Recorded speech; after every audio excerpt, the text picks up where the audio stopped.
Hi Anti-Society, welcome back to the Anti-Social Planet, and today we are checking out chapters 42 and 43 of Tower of God Season 2, and when I tell you I am, like, on the edge of my seat, just waiting for this moment when we're going to see Kun and Bam see each other again, you don't understand. Like, it is taking so much willpower not to just, like, sit down and, like, binge read a bunch of chapters until I get to some kind of closure with that, because I have to make videos. We have to go through this together, so I have to show some amount of restraint, but I am so incredibly excited. We had a lot of setup for the last little bit for the chapters where it was really putting down this foundation before going into the workshop battles to make sure that there was, like, all of the things there that they needed before we got into that. And I know some of it is probably like adding that suspense with the whole when is Bam gonna meet up with his friends again, because I'm here wanting to, you know, hang on to every chapter just in case something happens, so it's well written into the story. But we had a little bit of a cliffhanger, I guess, with the last chapter, in that we had some kind of connection with Orhyung's or Teddy Bear's backstory with this right arm of the devil, or devil's right arm or whatever. So we have, you know, Orhyung having a connection to this character, but then we also had Kun looking for this person. So we have already these two sides trying to converge on this person that has been found, captured in this background of this picture that anyone with a lighthouse apparently can have access to. So there's already a few different things happening to pull these characters together and have them interact again. So I want to keep scrolling through the chapters and just, like, see the moment when it's gonna happen. It's like I'm gonna lose my mind when it happens. But I also really want to know some more about Teddy Bear's backstory and who he is, because he really is this mystery and he doesn't talk much, he doesn't interact with people very much. We only really know anything about him because of little interactions that he had with, like, Ockraptor, or when he was with Prince and showed off more of what his abilities were, which has completely transformed how Prince interacts with him and, like, people in general. Like, he's kind of a nice person now, so it's something that I really want to dig a little bit further into. So let's get to this chapter and just, like, see if we can get a little bit closer to the final moment when everybody gets to see each other again. Okay, we're back on the 28th floor, which is where we had the devil's right arm before. So let's see where this goes. Aw, I love that, like, Prince and Misung are just, like, video game buddies, but also I feel like it really paints a picture of, like, how young Prince is, because I feel like that kind of got lost in the early parts of his story because he was really trying to, like, flaunt around his power and authority and stuff like that. And then now that that's not his dynamic within the group, and he's, I think, in a lot of ways kind of released from the pressures of, like, his family and the reputation of his family. Now he's just, like, a kid. He's just someone who is, like, super young and shouldn't be in this kind of situation. But at the same time, there's a kind of freedom to be off doing his own thing. So I really like getting to see that him and Misung just, like, get along really well. I think it's sweet. Oh, and they're, like, not part of the conversation. They're like, let's put the kids away, tuck them away to play video games while we have a serious conversation about what's going on. Also, can we talk about how Bam's just, like, perched, like, slightly higher than everyone? Casino? Only childhood friend. Wow, that seems like there were probably a lot of things that they went through together then. That got a reaction at a Bam, though we can't see his eyes, so I feel like maybe he knows more than he's letting on. Because I feel like if this is, like, a legend, if there's this person who everyone seems to know, the devil's right arm, they're, like, scared of it, I'm assuming that there's some kind of threatening reason why people seem to have heard of that name before, in the same way that they've heard of, like, Violet. I feel like maybe Bam would have run into this person before, or at least, like, heard actual accounts as opposed to just, like, rumors and legend and that kind of a thing. I feel like if anyone would have known something about what was going on with someone else who's just super dangerous in the tower, it might be Bam. Okay, so we had him talking before about being the devil's right arm, which I was like, that's Teddy Bear. So I said before with, like, Kun, when he was talking about it, I was like, that must be Oryang, because that's what he said. But it's more that he's just kind of taking that name, or, like, using it as a way of, because he has that connection. I'm sure we'll get more into the reasoning, and I'm just, like, not continuing to read. To the workshop. Okay, one, calling someone material messed up. Selling people, we've established. Bad, we don't sell and buy people. And then also the workshop, which makes me feel like there's gonna be a lot more going on with him when they get to the workshop battles. Because, how did he end up all the way down on the 20th floor, though? Again, apparently you can't go back in the tower. But, like, the only people we've seen who have gone to like lower floors or have been able to move around more like that have been like regulars and stuff. I'm thinking like Lady Yuri with like Evan, and then like Hwaran can do it, but like she's an exception. And then you have like Foog, like people who are like super powerful and also like know the layout of the tower super well. So that makes me think that there's something else going on with the story. His little face though, I want to hug him. Okay, buying and selling people, bad thing to do, but also like experimenting on abandoned children just gets me in a different way. Look, I'm not someone who is like big on the whole children thing. Okay, I'm not gonna sit here and say that like I find children particularly adorable or endearing. Don't really find them all that interesting, to be honest. I don't hate them by any means. I feel like that's like the extreme that people always jump to.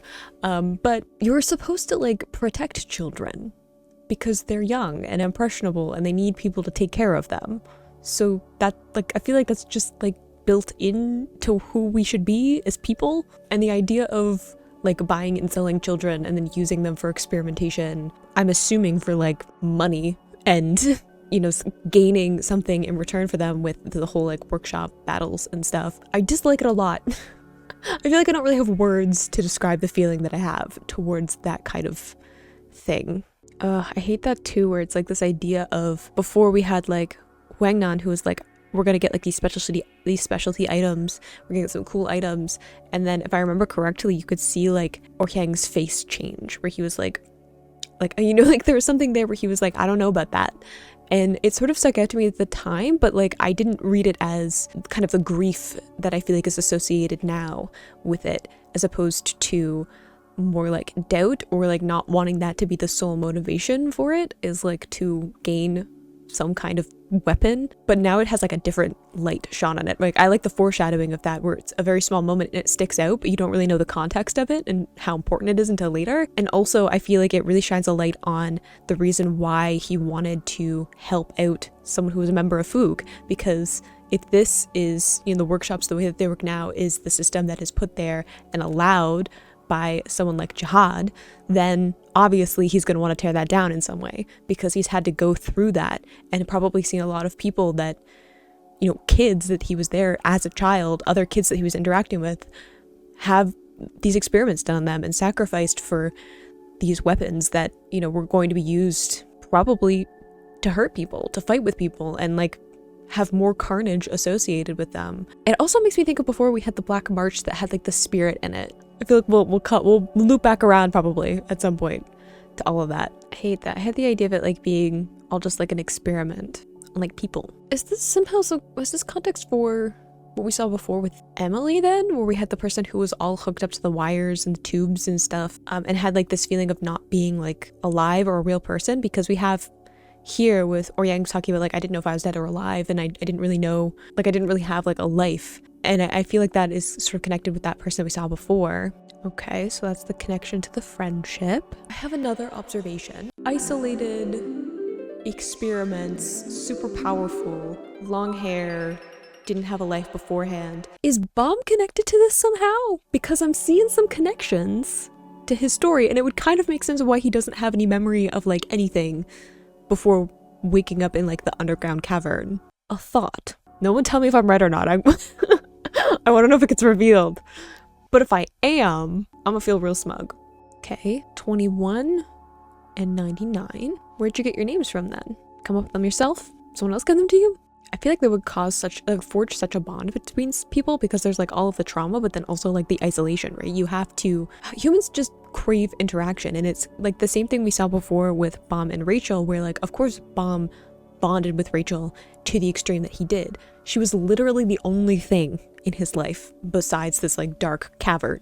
He didn't have anything else to latch onto, so it makes sense that he would so strongly latch onto her and be so confused when he didn't have that like anchor anymore, because it's like literally the only thing that he had. So seeing a repetition of that, seeing like that paralleled in this story, I feel like they would have this really close bond between them. But I also feel like because they're not still traveling around together, that something happened. Aw, that's sweet. Now I feel bad that like it's probably not gonna end up well. I'm assuming this was someone who was seen as a caregiver, parental figure perhaps. I just feel like I can't trust her because she's part of this. I'm like, she's an assistant to the researcher in charge, which means there were, I'm assuming, another 97 kids that were there, and she like knew that they were being experimented on, who died. I don't know about Sophia. I'm just like, that seems like you might not be a good person. But I also mistrust everyone. I don't trust anyone in this series because I've been proven right enough times. I don't know. I don't feel like it's good enough. Like, treating them as people, fine. That's like a decent thing to do. But like another decent thing to do would be like not experimenting on children. Oh, that is not the name he gave us. So I'm assuming Beniamino is like a family, possibly one of the great families that's like in charge of the experiments, or I don't know, paid enough money to have possession of them. Oh, that transition from like the happy like youthful look and then this almost like sad nostalgic look in this panel. It's like, it's a similar thing though, like the name is like a similar thing to what we saw with the bomb, but it's also like an acknowledgement of humanity. I feel like having a name that like suits you and that you're comfortable with is like claiming an identity, right? It's like, this is the person that I am.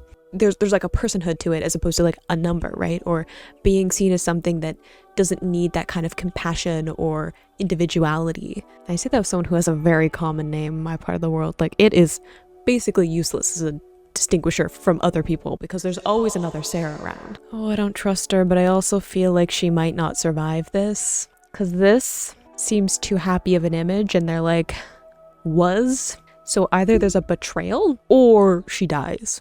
That's my prediction. Oh, like they're not even like packages, right? Where they have to be like bound and they're not able to just like walk somewhere. Like they're being carted. What was the experiment? Hello? Hissing's not good. What is it? Oh, it talks. Okay, hi. Someone else in the room. Okay. Midox, I feel like we're gonna see you again once we get to the workshop. Oh my gosh, I was like, there's probably like 100 there were 99,999 kids and they all died. Good God. Okay. And apparently they are living ignition weapons, which that's scary. Kind of makes sense though for what we've seen of like Oryang, Ilmar, Teddy Bear. He has too many names now because this is like clarification here of like ignition weapons are weapons that have like a soul, and I was saying before about like the Black March having the soul embedded in it, so it's a weapon with a soul, and like why not switch that to like make a soul a weapon? So there's like that, you know, two sides of the same coin feeling to the abilities. Also super messed up to just like use someone's body to make them into a weapon. Oh, so what I was saying before, I'm like, it would make sense that if there was a right arm there would also have to be a left. That seems like an aggressive way to continue the experiment, but I don't know if I would expect better given the circumstances. Oh, look how scared they look though. I would assume so, because it would be like, it would be affecting your soul, right? And I feel like that would just be a horrific thing to experience. Bomb being particularly quiet? Why? I really want to know how they split up, but I also kind of don't. I feel like it's like not gonna be a nice like, well, you know, let's go our separate ways and we'll meet up later. I feel like it's gonna be sad. I feel like something happened to her. Or she just stopped coming because she doesn't need to like teach them anything anymore. I'm just thinking of like, talking about like the changing too of like, it's a physical, like your body is being changed in an unnatural and like forced way, right? Because like they're not even doing it with their own will. It's like a thing that is being forced upon them and it's changing them in ways that their body isn't meant to handle. So I just like, I'm just like imagining what even like that would slightly feel like, and it's making me very squirmy. Oh, so were they intentionally separated by whomever I assume owned them, which is a gross thing to say. Oh, kind of sweet though, to like, even with all of the darkness that he'd experienced, to like see the beauty in the world around him and like resolve to keep living and like want to be a part of like the beautiful side of this world instead of like letting the darkness consume you. Oh, hello. Is that how he ended up all the way at like the bottom of the tower? Recruited just like everybody else, perhaps? Interesting. Oh, he tried. It's like, I stopped and I'm like, yeah, until your hand got forced a little bit. I guess he might have like hung out there for a while too. Because it is like the 20th floor is like a place where people just sort of stay for a bit. Okay, so the rumor of like the devil's right arm is associated with his friend, but he's the one who actually has the right arm. But why though? Yeah, I get needing that like to see the person again, like to reconnect with them. I mean, again, seeing the parallels with like Bom and Rachel, which makes me nervous, but also like I understand the drive, right? Again, when you have that kind of connection with someone, that bond that is like forged in like isolation and trauma, and like the only person who can understand your experience, you feel that strong connection and like you're drawn to that person, right? And I get needing to know what happened and wanting to have that person back in your life, especially since there doesn't seem to be anything that's like a reason for them parting and not wanting to see each other ever again. It was just that they were forced apart. I just feel like it's not going to be a good meeting, you know, because like just because we have like, I don't know what to call him now, Oryang, Ilmar, he has too many names now. So I feel kind of justified calling him Teddy Bear all the time. But having one side where it is seeing the beauty in the world and deciding that they want to like live in it longer, and you know, even in spite of having all this awful things happening to them, being able to see that there is that beauty and there is that those moments of like awe in seeing the world, and you know, just because that's his experience and like what he ended up feeling in that moment, and he's been able to adjust into someone who is, you know, more shy and a little more reserved, like he's just kind of naturally that way. And then having someone like Kasano who was more self-confident, more outgoing, those aren't necessarily bad things, but when you're faced with, when you have like that self-confidence and that feeling of self, and then you were torn down through a lot of events like that, it can make you lash out, right? Because it's like challenging how you think of yourself and your view of the world. And when everything is taken from you, you can react really negatively to that. Whereas like if you're someone who's more like meek and you don't think that you deserve anything, then when things are taken away from you, you're like, well, that just fits with how I already see myself. So I feel like he might have a different reaction to everything happening, and it won't necessarily make him the best person. He could get better though, and I could be wrong. I'm making judgments on having very little knowledge. But that's just my worry at this juncture. Ooh, good transition to show how much time has gone by. That like parallel with the first few panels. This Bom coming to have a conversation to be like, I understand. Because he does actually in this context. It's like a very specific kind of experience. And Mom's like, I actually know what that's like. Oh, we want to talk to him? See, that's what I was saying before. I'm like, this sounds a lot like Bom. So is that what he is? Or something close to it? Because I feel like he's a separate thing. Like he's not associated with like the workshop necessarily, because he was, I don't know, like locked away. But we also don't know where he, like, because there's this whole thing of like he came like from outside of the tower. I feel like that's like where my brain is part of how he is like an irregular and he functions the way that he does. But just because we have this context of like he was outside of the tower, which is like a complicated concept that I've tried many a time to fully wrap my brain around, it doesn't tell us like actually where he was. Please don't fight each other. It's a cool shot though, but like please don't attack each other. And Bom's not gonna want to fight. We had the whole thing before where he was like, I don't want to fight meaningless battles. So I feel like Bom's not gonna want to do this. But I feel like there's also, I mean, if I was like, is that sounds a little bit similar to what Bom went through. And I felt like he was having a similar moment. If he was like, I'm seeing some connections. He's like, I understand this feeling. I understand this experience. And he doesn't understand anything of really who he is. I feel like he's also curious now because he can see those parallels with himself. Okay, next chapter. Had to put on a sweater because it's cold. Anyway, please don't fight each other. I love you both, and I'd prefer if you didn't, but I also want to know if Bom is like a human ignition weapon. So I'm like torn between protectiveness and curiosity, which tends to be normal. I also find it interesting to say like, I need to know, because I feel like it's more than just a curiosity thing or like wanting to understand his abilities or something like that. I feel like it's also I need there to be someone else who's like me, right? And someone who understands it, someone who you can relate to about that experience. It's like I was saying about like how he has this connection with Kasuna where it's like, this is the only other person who understands this experience that I've had, unless it's also Bomb. And I feel like he also has that weight of, he sees himself as like all of those lives of all those children that didn't survive are on him, right? Like he is the reason that those people are dead, or like he holds that weight of those lives, you know, on his shoulders. And to like pull even one of those lives like out of that weight and say like, this person survived though, I feel like is also part of needing to know and have some kind of like connection with Bomb and what he is. I don't know if Bomb is though. See, and even like Bomb saying like, I can't help you with this is like, I can't make this better, right? Like I can't undo what happened to you or what the cost of it was. There's nothing I can do, right? Like that happened and I wasn't part of it. And you know, this is where you are, this is your life, and there's nothing I can do to change that.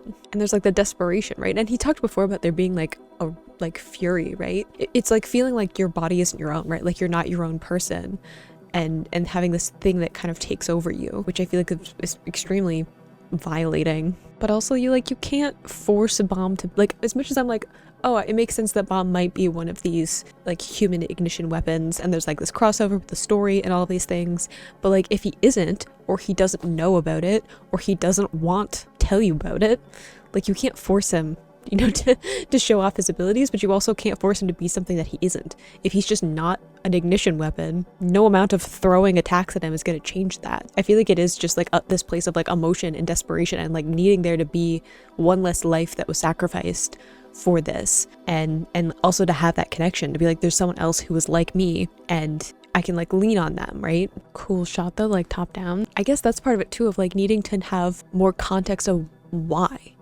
Like, why was this experiment done? Why were all these people sacrificed? Why was I brought into it? What's the goal, right?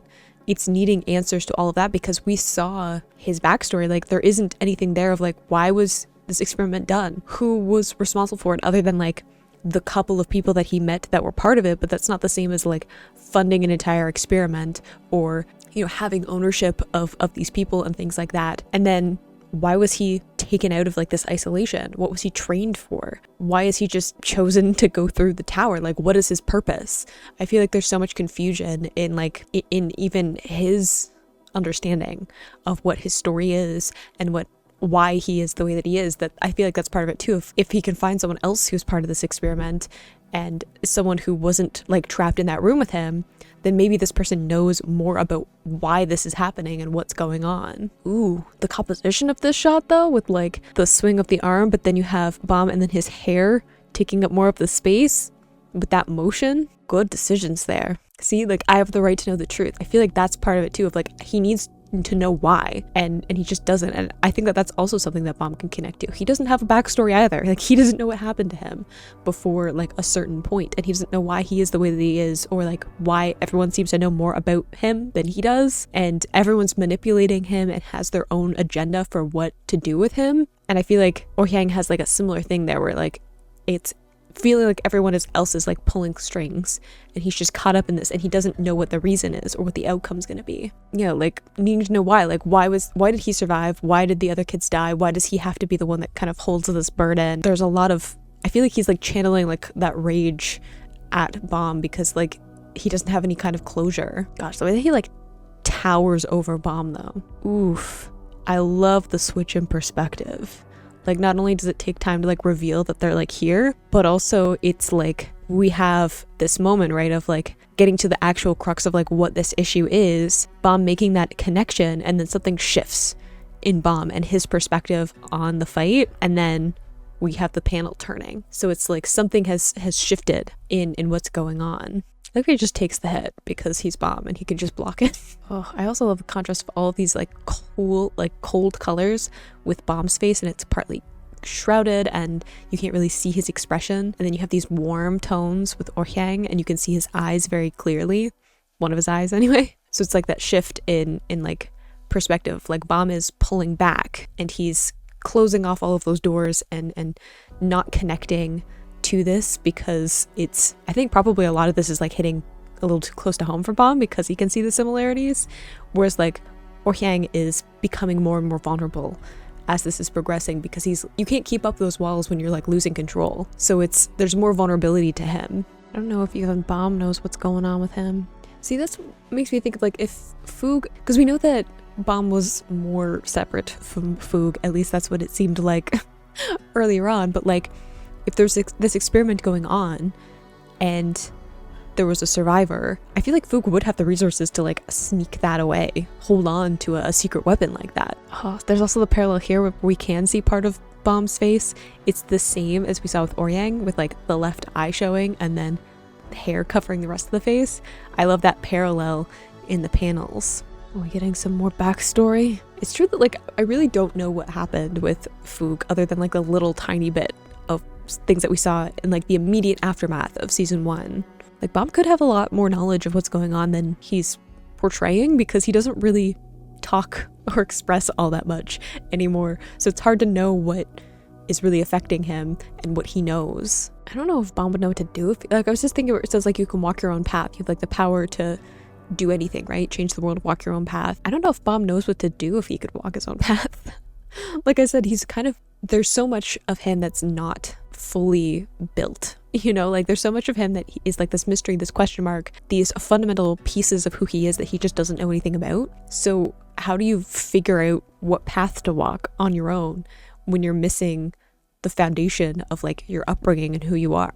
I feel like that's kind of like where Oryang is right now, with this desperation of needing like a why and a reason for what happened, because he didn't get a childhood.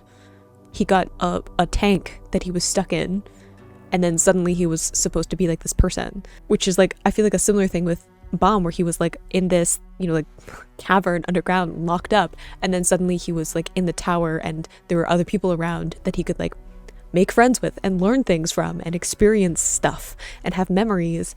And it must be so overwhelming to not have those like years of like learning the basics of being a person, and then you can start to build a personality that's unique to who you are. So I don't know if Bomb would have anything to like motivate him to make his own path, at least at this point. He'll probably change a lot more with even like the time frame that's already happened. He's become a very different person. So even this, where that's like kind of similar to what the like being in, like suspended in like the tanks with like the liquid and stuff that Oryang and Cassino had in the earlier panels, but they were facing to the left of the panel. I still want to explain things like stage directions. This side, the right side. Hello? Big red energy beam. Interesting, because we did see before with earlier on in season 1 where he had the like rib cage thing that was all red, and I was like, that's weird, because for one, Bomb's like Shinsu and stuff, that's not the color of it, it's not red. And I'm like, that's such a weird ability that's like not normal to what we've seen before.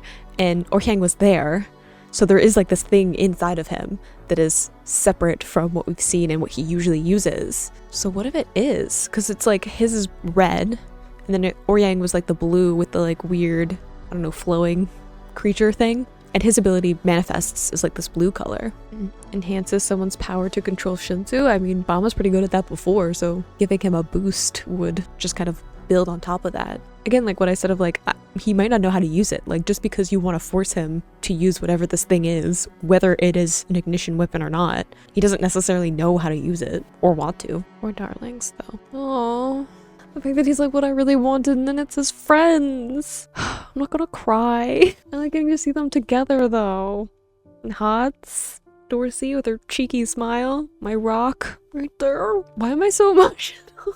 Yes, your friends were already there. I'm like legitimately tearing up. I need to calm down. I'm just so happy to see them all together, even if Bomb's not there. Y'all better be best friends. Yeah, it's like even if there's like a connection, like even if Bomb was like, yeah, I remember being an experiment, I was there, I had a similar experience as you did, he's probably gonna have as much knowledge as Oryang does, which is like not that much. Again, contact with like a couple of people who were also part of it doesn't mean that he knows anything more about what happened or why or what to do about it. I think it's just desperation though. It's like needing there to be some kind of answer, and like this is the closest Oryang has gotten to some kind of lead about what might have happened.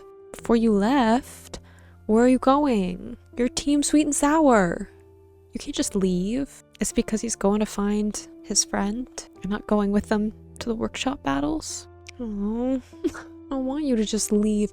What about Misang? You're not gonna say goodbye to her? What about Prince? teddy bear. What about me? Oh, I'm gonna be all emotional again. I get like not wanting to take everyone with you, but like say goodbye. Between like already seeing like season 1 characters being all wonderful and smiley together, and then Team Sweet and Sour. Oh, he's comparing them to the snow and he thought everything was beautiful and he wanted to live longer. Remember when I was like, I'm not gonna cry again in this season? I lied. Hang on. I wasn't ready.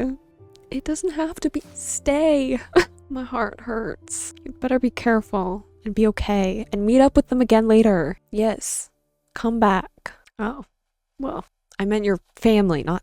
I mean, I guess he's also important, probably considered family. I get that there's like a deep connection there, but like, I'm all in my feelings now. Who's traveling? I was gonna say, is it Kuhn's team traveling? Oh, outfit change. A confident smirk. We love to see it. Ooh, and from the picture before. So does that mean that like Oryang is gonna go that way and then Kuhn's gonna be there with his team?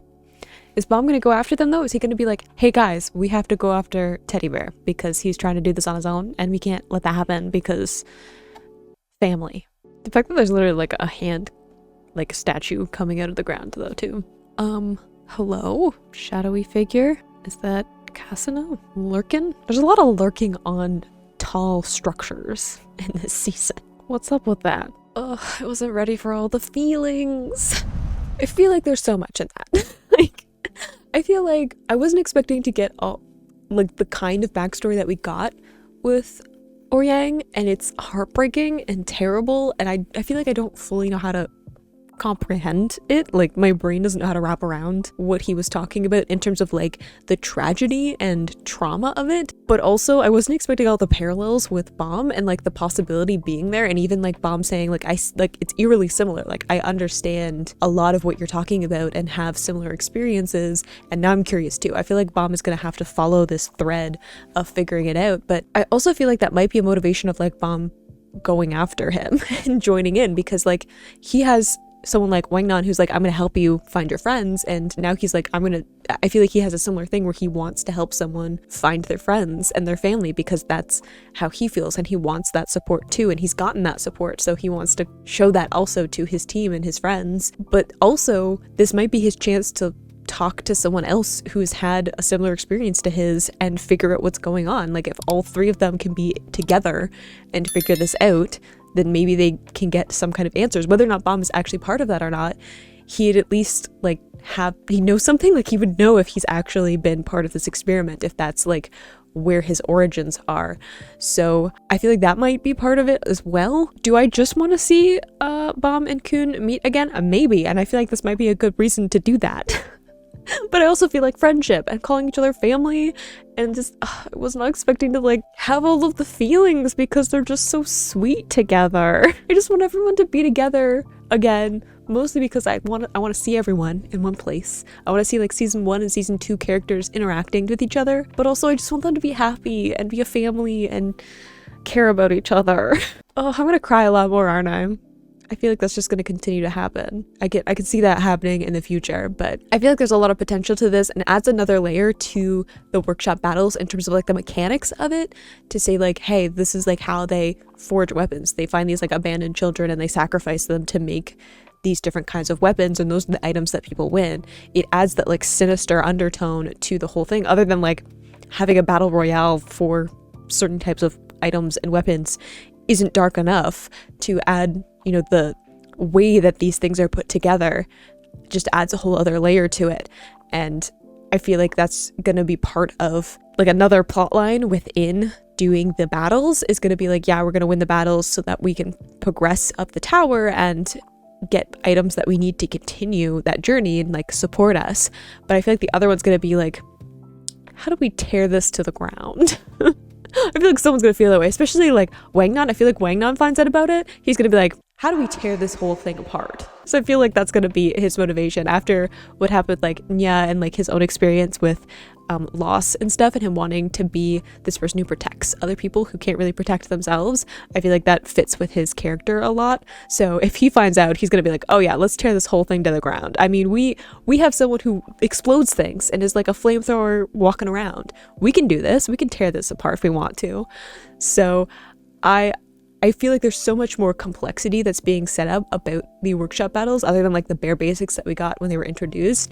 So I'm just like even more excited that it's happening. I feel like there's just so much anticipation at this point that I'm just like a coiled spring waiting for it. But I hope that you enjoyed reading those along with me. You can click this playlist to go and see my previous reactions, or you can subscribe so this next time I post a Tower of God reaction, and I will see you in the next video. Bye!